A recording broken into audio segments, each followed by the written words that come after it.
強がりの裏側に弱さを隠してた逃げないよこれからは Back in 2010, we saw the release of a 3-episode OVA series called Mobile Suit Gunpla Builders Beginning G, and I must say I got quite a lot out of this short and sweet piece of Gundam fan service. It was awesome for there to be a little show about Gunpla, a hobby that I've been madly interested in for about 6 years now. So when the news dropped that we were going to get a full-length expansion of this concept, I was pretty much in the mindset of what could possibly go wrong. How on earth could they not deliver for me when they're combining two of my biggest passions into one series? So hello, welcome back, I am BakaShift, and today I present to you a review of Gundam Build Fighters. It is a 25-episode shonen action sports series that aired in the full season of 2013, was produced by the studio Sunrise, written by Yusuke Kuroda and directed by Kenji Nagasaki. Now, Beginning G had a fairly straightforward concept in that all they did in the series was drop their Gunpla into a scanner in an arcade machine and essentially battle inside a video game. I was very much expecting something similar from the premise of this show, but instead what we got was a lot more out there and interesting. The huge success of Mobile Suit Gundam in the 1980s resulted in an economic boom based on the massive sales of Gundam model kits. Many years later, the arrival of Plavsky particle technology put into place a system wherein plastic models were able to be physically controlled and pitted against each other in competitive Gunpla battles. Our story kicks off somewhere close to the present day as we are introduced to our protagonist, a young boy named Sei Iori who's living the dream as the son of the owner of a small Gunpla shop. He's always fallen short in Gunpla battle in the past, as whilst his modelling skills are world class, his talents in piloting have always held him back. This is until one day a peculiar boy by the name of Reiji finds his way into Sei's life and aids him with his incredible piloting skills. Together these two take on the world of Gunpla battles and compete in tournaments with the dream of wanting to be the very best, like no one ever was. It's your classic shonen sports setup, only the sport just so happens to be battles involving plastic toys. So in other words, yes, this is a series that was created specifically for me with precisely my tastes and passions in mind when making it. There's even multiple characters with some of my favourite kinds of glasses in this thing, and yes, there is even a character with blonde hair whose name is Alan. The show was made for me, alright? It was clearly made for me. And if that's not enough proof that they made it for me, then the foundation of what's right and wrong in the universe is probably in jeopardy. Anyway, I thought I'd kick off the actual review part of this review by addressing something I found to be incredibly amusing in regards to criticism it's received from core Gundam fans. That criticism being, and I quote,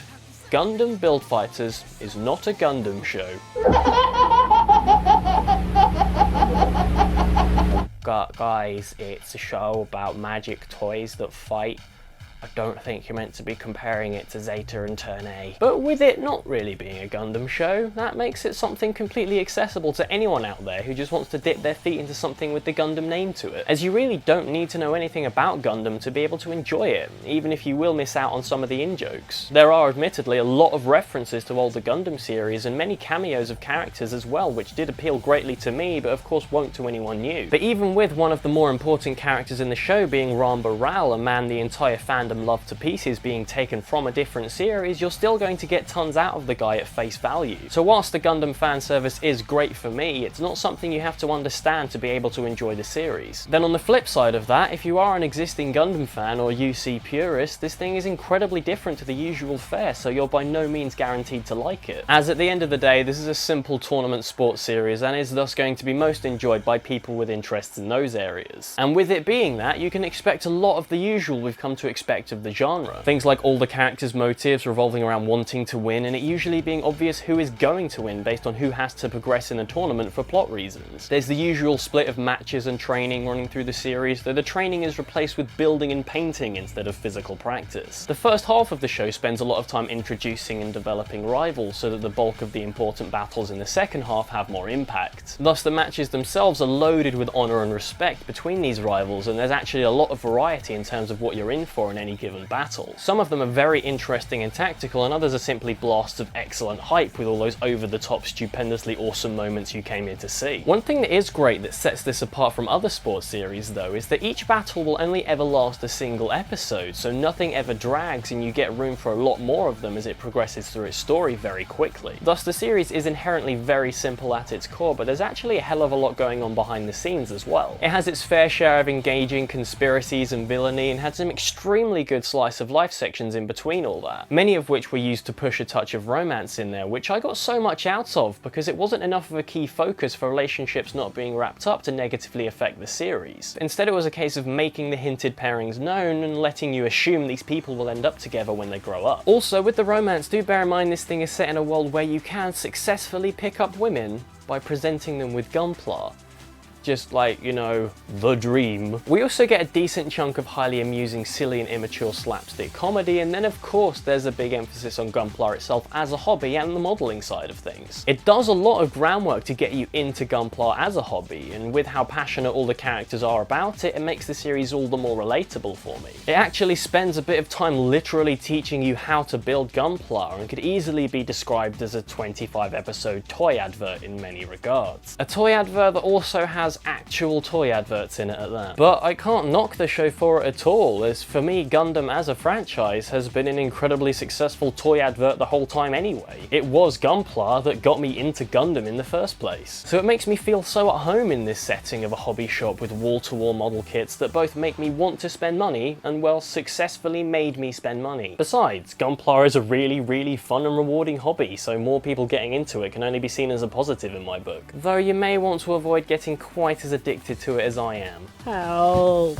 As a whole, the show is simple, light-hearted fun mixed with some full-throttle hype, and I was smiling the entire time watching it. It just made me uncontrollably happy. And then to top it all off, we had a really damn good ending, with the only real complaint I have for it being Reiji's origins. The guy's like a magic prince from an alternate world called Arian, which isn't even a thing from a different Gundam show. So it ended up being a super loose and unexplored plot point, and I really do hope they tidy up his backstory in a future series. Luckily though, Reiji as a character left me with straight up nothing to complain about. The guy is so obliviously badass all the time, he's brimming with strength and confidence and is the ultimate king of all that is swag. He's pretty lazy, was angered easily, and certainly very arrogant, but the real statement that sold his character for me was that he says he takes Gunpla seriously because it's fun. Now it may sound dumb, but for me that is kind of the way I live my life. I found him so compelling and relatable on the back of that alone. Then in complete contrast to Reiji, we have our protagonist Seiiori. The guy was just wonderful in every regard for me and was even more relatable than Reiji based on how dedicated and passionate the kid is for what he cares about. And what he cares about is Gundam and Gunpla. So how could I not love the guy? He's a picture of purity and naive innocence, and whilst he was very talented as a builder, he remained exceptionally modest throughout the entire show. He worked so hard and I rooted for him in everything he did and wanted nothing more out of the show than to see this golden bundle of smiles succeed. He also basically feels like the same kind of character as Joey Jones from Hero Man, so how could he not be wonderful? As much as I want to talk about numerous other characters in more detail, if I did, I'd end up rambling on even longer than I already am. First and foremost, this series has such a wonderful selection of brilliant female characters, and the more important few among them were a little bit lovely, to say the least. Like, there are 3 characters in the series who are in line for the Best Girl award, and if you chose any one of them, I would find it very hard to disagree with you. Though Mrs. Rinkeriori, without a doubt, hands down no contest, takes the award for #1 anime mum of all time. She owns a Gunpla shop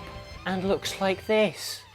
She's kind of one of my favourite things about being alive. The rest of the cast were of course brilliant as well, with all the more important characters getting as much development as I could want, which led to some incredibly compelling interactions throughout between the rivals. There was so much charisma from certain characters that it made it possible for my favourite battle in the show being one that didn't even involve the main duo. And the villains were, well, massive douchebags. But villains are often supposed to be massive douchebags because that's what makes them the bad guys. Then of course, without something else, I probably would never have been as drawn into these people as I was. Yup, the character designs in the series were for the most part absolutely brilliant. There were a few who I weren't super fond of, but many others were nothing short of amazing. Like this guy couldn't look any more badass if he tried, and Reiji certainly looks as out of this world and dapper as his origins and position as a prince suggests he should. Then a lot of the other designs were very down to earth and simple, which was great and fitting as this is a show set in roughly the current time of our world, so if everyone was wearing these awesome buck wild outfits then it would feel a bit weird. So now we progress to my favourite thing to talk about in a review, that being the mechanical design aspect of the series. So with near on every Gunpla in the show being a custom variant of an existing mobile suit, we were in for a treat with some of the excellent and vivid changes that were made. Some of these modified kits I even preferred to the originals, and it was just great to see the sheer variety as no nowhere else where you get to see all these different designs together in one place. There was actually only one of these designs that I really wasn't a fan of, that being the Sengoku Astray, which is basically just a complete mess. They took a pretty great design in the Astray Red frame and then kinda completely ruined everything that made it look good before. It is piloted by Jimmy though, so that's the thing. And as for animation, I can say that I again have nothing but good things to say about it. It's not the best animated show that Sunrise have made, sure, but Unicorn is probably going to keep that reward for another 10 years at least. But what we had here was thoroughly impressive, crisp and clean, and with a complete lack of CG in the mech department. It was a very welcome sight indeed, and overall the show was just bursting with vivid colour and very easy on the eyes. But perhaps not quite as easy on the eyes as the music was on the ears, as I was pretty much blown away by the quality of this thing's soundtrack. For starters, both openings were simply wonderful. They had this brilliant, uplifting and high-spirited feeling to them, and I actually watch them every time, which is a rarity, I assure you. Also, one of the EDs is about crisps. Now for the real winner though, as the background music was some of the best and most fitting, hype-elevating stuff I've heard in a while. It employs an incredibly wide array of different genre influences to immense success, with great use of unexpected instruments like accordions and Spanish guitars. Definitely the kind of stuff I'd listen to outside of the series, so it gets the thumbs from me. I think it's a bit redundant to say the mechanical sound effects are good in a Sunrise show, because they have spent years pretty much nailing this to perfection. The effects really worth noting though are those amazingly wonderful robotic voices that announce stuff in the Gunpla battles. Please set your GP base. Please set your Gunpla.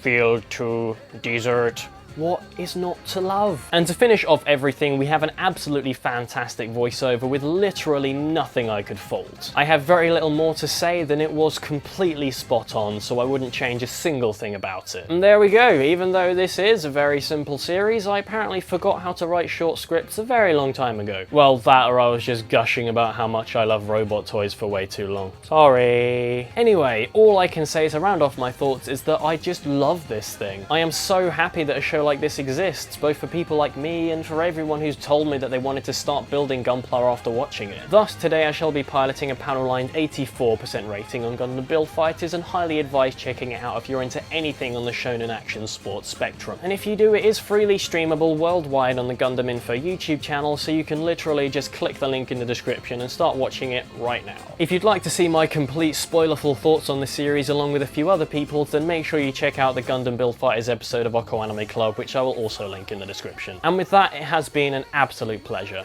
So I may or may not see you next week.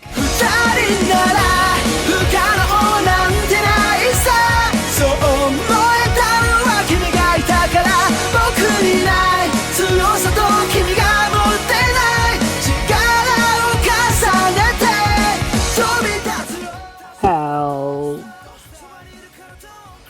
Oh God. I know. I'll build my way out. Oh.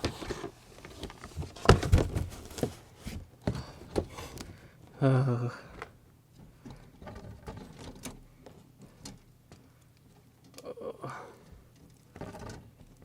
Yeah. Oh. This is gonna take a while.